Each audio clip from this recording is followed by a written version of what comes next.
Ano bang pangalan mo sa ano mo? Sa ano mo? Hindi, si Kuya Koy ko yan. Hindi. Ano mo yan? Ano mo na yung paa mo? Yan. Ay, yung tangkay Kuya Koy. May Yan, kasama ako dito. Siyempre.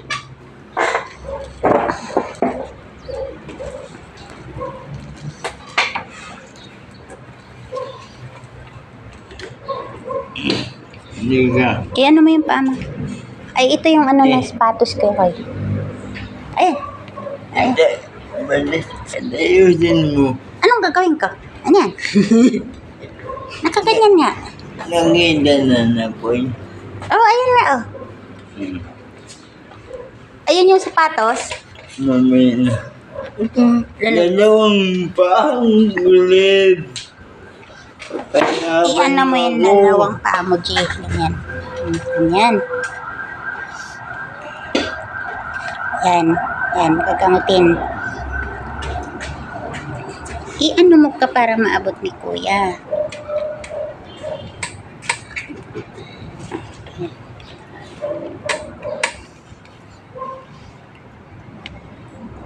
Tagal na yan siya Kuya Kuy eh. Hindi gumagaling. Natatakot ako baka mamaya magiging baos ba. Alam mo yung baos? Mamaya ito, kainin na ng bakterya ang paa.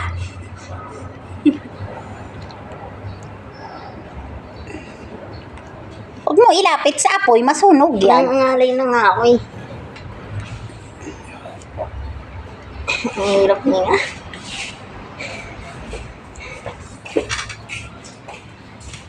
Ayan, ginagamot ni Kuya Koy Koy ang bati ng aking anak. Ang paa. 4 na buwan na yan eh. 4, 5 buwan. Hindi talaga gumagaling. Bati yan eh.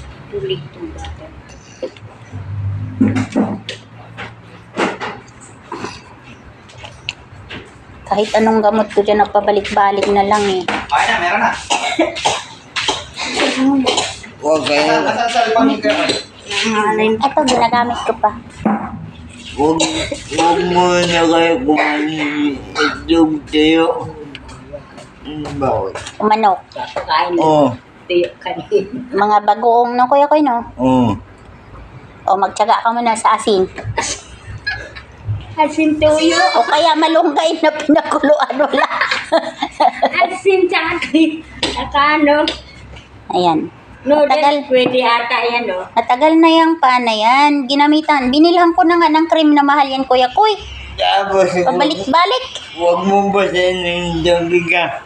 Ay, lagi pa naman. Kuya Koy, ang tubig na galing sa puso, amo nagadid lagi niyang ginhuhugas. Kaya ang mga karumi-rumi man yun.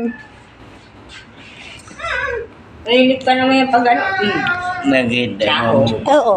Yan. Ayan, si Kuya Koy Koy, ang aming tagagamot. Talaga mag-taste. Tagagamot namin yan eh. Huwag ka magyayap. Malamig ang simin. Lahat ng sakit, pati mattress.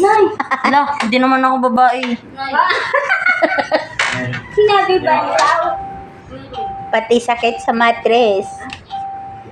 Kuya Koy Koy ang aming tagagamot. Kahit sa probinsya nga kami eh. Si Kuya Koy Koy pa rin ang aming tagagamot. Right sa ibang bansa. Sinira. Ka na. Ah, Ay, sino matutulog? ito. Ito Kuya Koy. Ayan naman na. Pahit mo.